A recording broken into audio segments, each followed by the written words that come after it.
بسم اللہ الرحمن الرحیم۔ السلام علیکم ویورز، میں آج آپ کے ساتھ تورات میں ہمارے پیارے نبی حضرت محمد صلی اللہ علیہ وآلہ وسلم کے ذکر کے بارے میں چند ایسے حقائق بیان کروں گی جسے سن کر آپ بھی حیران رہ جائیں گے۔ ویورز، جتنا عرصہ رسول اللہ صلی اللہ علیہ وآلہ وسلم مکہ میں رہے، کبھی بھی کسی واقعے میں بھی یہودیوں کا ذکر نہیں ہوا، لیکن جب رسول اللہ صلی اللہ علیہ وآلہ وسلم مدینہ گئے تو وہاں پہ پہلے سے بہت سارے یہودی آباد تھے۔ اب سوال یہ ہے کہ مدینہ میں اتنے سارے یہودی آئے کہاں سے؟ کیونکہ یہودیوں کو 1000 سال پہلے سے ہی پتہ تھا کہ بہت جلد مدینہ اور اس کے آس پاس ایک پیغمبر آنے والا ہے۔ ویورز، آج سے تقریباً 70 سال پہلے 3 عربی شاپریٹس فلسطین کے پہاڑوں میں ابھی گھوم پھر رہے تھے کہ اچانک انہیں دور سے ایک پہاڑ میں ایک غار نظر آیا۔ وہ اس غار کے اندر چلے گئے اور انہوں نے دیکھا کہ اس غار میں صرف 2 صندوق پڑے ہوئے تھے۔ انہوں نے یہ صندوق کھول کر دیکھے تو اندر پرانے زمانے کے کچھ کاغذ اور اوزار پڑے ہوئے تھے۔ تو انہوں نے سوچا پتہ نہیں یہ کوئی خاص چیز ہوگی بھی یا نہیں، تو انہوں نے بازار جا کر بہت کم پیسوں میں ان صندوقوں کو بیچ دیا۔ پھر وہ صندوق کسی طرح امریکہ کے ایک سائنسدان کے ہاتھ لگے، جس کو فوراً پتہ چل گیا کہ یہ یہودیوں کی آسمانی کتاب تورات ہے، لیکن یہ کسی عجیب سے طریقے سے لکھی ہوئی تھی، کیونکہ آج کے دور کی تمام تورات اس سے مختلف تھی۔ تو سائنسدان جان سی ٹریور نے اس کاغذات کو اس زمانے کی سب سے پرانی تورات، جو 1800 سال پرانی تھی، اس سے اس کا موازنہ کیا، تو وہ یہ دیکھ کر حیران ہو گیا کہ ان دونوں تورات کا سٹائل اور انداز بالکل ایک جیسا تھا۔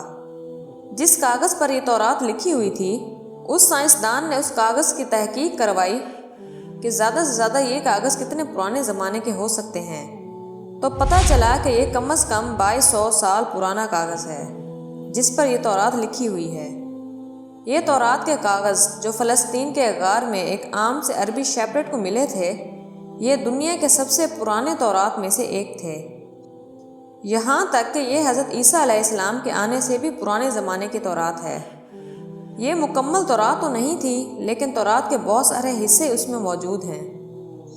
اس کاغذات کے شروع میں یہودیوں کے ایک پیغمبر آئزیہ کا ذکر ہے، جن کو عیسائی اور مسلمان دونوں ایک سچا نبی مانتے ہیں، اور اس پیغمبر آئزیہ نے مستقبل کی کچھ پیشن گوئیاں لکھی ہیں کہ آنے والے وقتوں میں دنیا میں کیا کیا ہونے والا ہے۔ پہلی پیشن گوئی یہ تھی کہ بخت نصر بیبلون کا بہت طاقتور بادشاہ تھا، جس نے ہزاروں سال پہلے یہودیوں کی بالکل ہٹلر کی طرح تباہی کی تھی۔ اس تورات کی پہلی پیشن گوئی یہ ہے کہ ابھی تو بخت نصر ہمارے اوپر بہت ظلم کر رہا ہے، لیکن بہت جلد ایک شخص اس کی حکومت کو تباہ و برباد کر دے گا اور یہودیوں کو ان کے علاقے میں واپس آباد کر دے گا۔ یہ پیشن گوئی اس تورات سے بھی 300 سال پہلے پوری ہو چکی تھی۔ سائرس گریٹ کی شکل میں، جو ایران کا ایک بہت طاقتور بادشاہ تھا، جس کو آج بہت سارے ماڈرن اسلامک اسکالرز ذوالقرنین بھی سمجھتے ہیں، اس تورات کی دوسری پیشن گوئی کی وجہ سے یہودی مدینے میں آباد ہوئے۔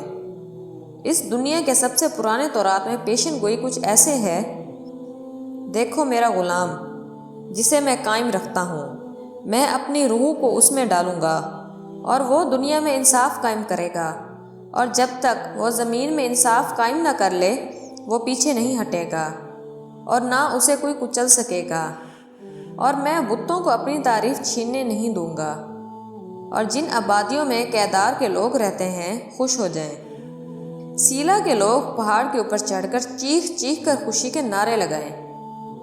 تو ویورز، سب سے پہلے کہا گیا ہے کہ کیدار کے لوگ خوشیاں منائیں۔ تو اب یہ کیدار کون ہیں اور کہاں ہیں؟ کیدار ابراہیم علیہ السلام کے بیٹے اسماعیل علیہ السلام کے دوسرے بیٹے کا نام ہے، اور اس کیدار کے بچوں نے عرب میں ایک بہت بڑی سلطنت قائم کی، اور رسول اللہ صلی اللہ علیہ وآلہ وسلم بھی اسماعیل علیہ السلام کے اس بیٹے کیدار کی نسل میں سے ہیں۔ اور دوسرا ذکر ہے بتوں کا۔ اس زمانے میں سب سے زیادہ بتوں کی عبادت عرب میں کی جاتی تھی۔ اب اس سے یہ تو واضح ہے کہ پیغمبر عرب میں آئے۔ پیغمبر آئزیہ نے تورات میں دوسری پیشن گوئی یہ کی تھی کہ سیلا کے لوگ پہاڑ پر چڑھ کر زور سے خوشی کے نعرے لگائیں گے۔ یہ سیلا لفظ SELA آج بھی تورات میں اسی طرح لکھا جاتا ہے۔ اب یہ سیلا عرب میں کدھر ہے؟ یہ پہاڑ آج بھی مدینہ میں ہے، اور صرف مدینہ میں ہی نہیں بلکہ مسجد نبوی کا سب سے نزدیک ترین پہاڑ یہی سیلا پہاڑ ہے۔ مسجد نبوی سے یہ پہاڑ صرف 500 میٹر دور ہے، کلومیٹر بھی نہیں، صرف میٹر۔ تو تورات میں سیلا کے لوگوں کو کہا گیا ہے کہ پہاڑ پر چڑھو اور خوشی کے نعرے لگاؤ، کیونکہ تمہارے پاس ایک ایسا شخص آنے والا ہے جو پوری دنیا میں انصاف قائم کرے گا۔ اور یہ سب کچھ تورات میں یہودیوں کو پہلے سے ہی بتا دیا گیا تھا۔ یہودیوں کو اس بات کا پورا اندازہ تھا کہ بہت جلد مدینہ میں ایک پیغمبر آنے والا ہے۔ تو آہستہ آہستہ بہت سارے یہودی فلسطین سے مدینہ اور اس کے آس پاس رہائش پذیر ہونا شروع ہوئے کہ کاش ہم اس پیغمبر سے مل سکیں۔ اور ایک دفعہ تو یہودی اور رومن امپائر کی لڑائی کے بعد بہت سارے یہودی مدینہ اور اس کے گرد جمع ہونا شروع ہوئے، اور خیبر کو، جو مدینہ کا سب سے قریبی شہر سمجھا جاتا تھا، اس کو اپنا ہیڈ کوارٹر بنا لیا۔ مدینہ کے عرب یہودیوں کے علم اور ان کے کاروبار کرنے کے طریقے سے بہت زیادہ متاثر تھے، جس طرح آج بھی پوری دنیا یہودیوں کی ذہانت اور کاروبار کرنے کے طریقے سے بہت متاثر ہے۔ آہستہ آہستہ مدینہ میں یہودی بڑھنے لگے، جس کی وجہ سے مدینہ کے عربیوں اور یہودیوں کے درمیان لڑائیاں ہونا شروع ہو گئیں، اور ہمیشہ یہودی مدینہ کے عربیوں کو کہتے تھے کہ اب تو تم لوگوں نے جو کرنا ہے کر لو، لیکن جب ہمارا پیغمبر آئے گا تب ہم تم لوگوں کو نہیں چھوڑیں گے۔ مدینہ کے عربی ہمیشہ اس بات سے ڈرتے تھے کہ کہیں واقعی ان کا پیغمبر آ کر ہمیں ختم ہی نہ کر دے۔ مدینہ والوں کو نسل در نسل تک یہ بات بتائی جاتی رہی تھی، جس کی وجہ سے مدینہ والوں کو یقین ہو گیا تھا کہ بہت جلد ایک پیغمبر آنے والا ہے۔ اس سب کے درمیان اچانک ایک دن مکہ سے ایک آدمی مدینہ آ نکلا، جس کا نام مصعب بن عمیر تھا، اور انہوں نے مدینہ کے لوگوں کو اسلام کی دعوت دی اور بتایا کہ مکہ میں ایک عربی پیغمبر آیا ہے، جس کی بات کوئی بھی مکہ میں نہیں مانتا۔ یہ سن کر مدینہ والے حیران ہو گئے کہ ایک عربی بولنے والا پیغمبر آ گیا ہے، ہو سکتا ہے یہ وہی پیغمبر ہو جسے یہودی ہمیں بار بار ڈراتے رہتے تھے۔ تو مدینہ والوں نے فوراً دنیا میں سب سے پہلے اسلام قبول کر لیا۔ یہودیوں کو جب اس بات کا پتہ چلا کہ ہمارا پیغمبر تو عربیوں میں آ گیا، تو انہوں نے صاف انکار کر دیا کہ یہ وہ پیغمبر ہے ہی نہیں، لیکن پھر بھی کچھ یہودیوں نے اسلام قبول کر لیا اور اسلام کے لیے اپنی جان بھی دی۔ اور تورات میں محمد صلی اللہ علیہ وآلہ وسلم کے بارے میں جو پہلے سے کہا گیا تھا، یہ بھی یہودی جو مسلمان ہو گئے تھے، یہ بھی انہی یہودیوں نے بتایا۔ اسی لیے حضرت سلمان فارسی کو بھی ایک عیسائی نے مدینہ ہی بھیجا تھا کہ وہاں ایک پیغمبر آنے والا ہے۔ سب یہودیوں نے اس بات کو ماننے سے انکار کر دیا کہ یہ وہ پیغمبر ہے ہی نہیں، اور صرف ان کو پیغمبر ماننے سے انکار نہیں کیا بلکہ رسول اللہ صلی اللہ علیہ وآلہ وسلم کے خلاف ہر طرح کی سازش بھی کی۔